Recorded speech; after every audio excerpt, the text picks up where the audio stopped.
किसी को देखकर दुखी होना इंसानी फितरत है। लेकिन कुछ लोग ऐसे होते हैं जो दूसरों को दुखी देखकर खुश होते हैं, दूसरों की खुशी से चिढ़ने लगते हैं और उसे दुखी करने के जतन करते रहते हैं।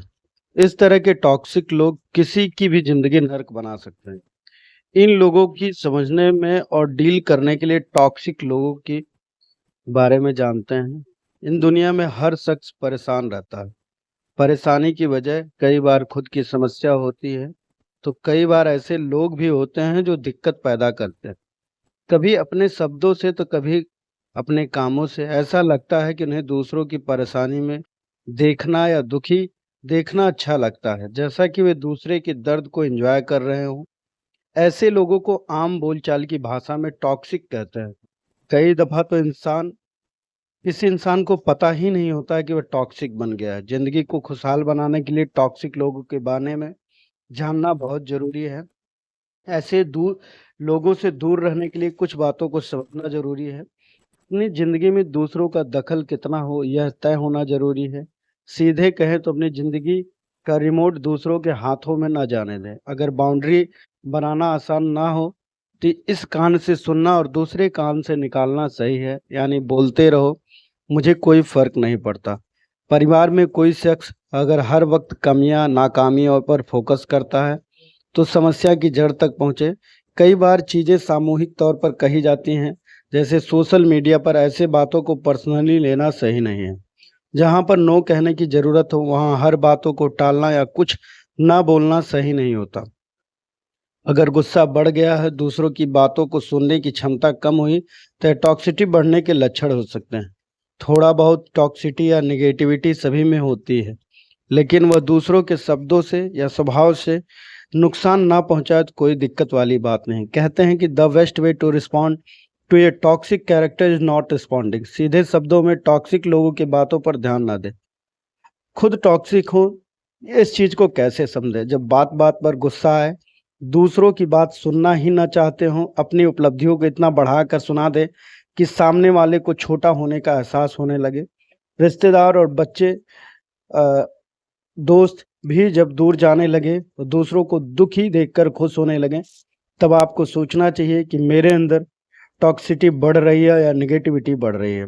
अगर कोई ऊपर वीडियो में बताई गई बातों को महसूस करें, तो उसे तसल्ली के साथ किसी ऐसे शख्स से अपने बदले हुए बर्ताव के बारे में ज़रूर पूछना चाहिए जिससे वह सच्चा और अपना हितैषी मानता हो।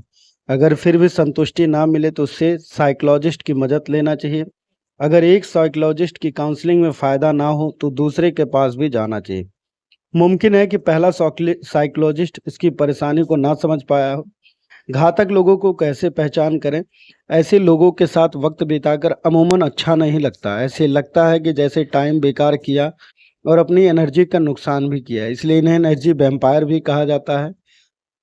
कुछ टॉक्सिक लोगों के बारे में बता रहा हूँ, जैसे कंट्रोलर टाइप के टॉक्सिक लोग। कुछ लोग बेहद टॉक्सिक होते हैं। ऐसे लोग निगेटिविटी में कमी नहीं रखते, हमेशा निगेटिव बातें ही करते हैं और नीचा दिखाते हैं।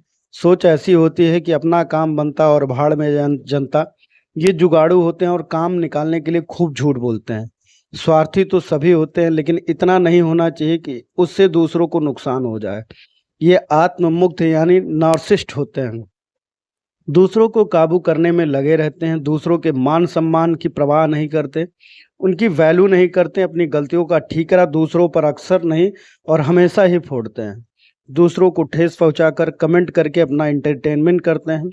ड्रामेबाज किस्म के टॉक्सिक लोग, ऐसे लोग नाटक या नौटंकी बहुत करते हैं, छोटे छोटे मुद्दों को बढ़ाना बनाने में महारत रखते हैं। एक तरह से ये ड्रामा मैग्नेट होते हैं, यानी इनको ड्रामा करने में मजा आता है। ऐसे लोग चाहते हैं कि उनकी बातों से गंभीरता से लिया जाए, लेकिन वे सामने वाले की बातों पर ध्यान नहीं देते। ऐसे लोग विक्टिम गेम खेलते हैं, दूसरों से जलन महसूस करते हैं, खुद को हमेशा पीड़ित दिखाते हैं और अपना काम निकालने में माहिर होते हैं।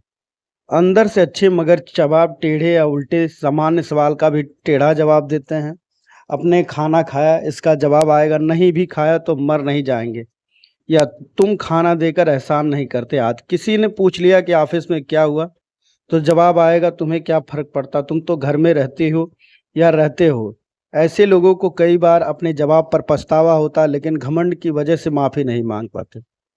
ध्यान देने वाली बात है कि वीडियो में जो भी लक्षण बताए गए हैं, ये कभी-कभार किसी खास स्थिति में या गुस्से में उभर सकते हैं, लेकिन अक्सर ऐसा नहीं हो सकता। सामान्य लोग जब बात ये हुई टॉक्सिक एक्टिविटी करते हैं, तो परिस्थितियां सामान्य होने पर उन्हें पछतावा भी होता है।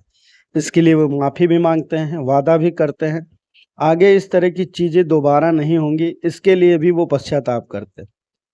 अहम है मदद करना। हर चीज़ की एक हद होती है, हद के पार बेहद होता है और बेहद से जब हम और हमारा परिवार प्रभावित होने लगे तो इस पर विराम लगाना जरूरी है। दूसरों की मदद करने के दौरान अपने इमोशन को काबू में रखना भी बहुत अहम होता है। हम भगवान नहीं हैं, यह समझना होगा कि एक शख्स दुनिया के हर शख्स की मदद नहीं कर सकता और हर एक को दुख दूर नहीं कर सकता। इसीलिए आशा करता हूं कि आपको इस वीडियो से कुछ सहायता जरूर मिला होगा। तो वीडियो को लाइक और शेयर जरूर करें और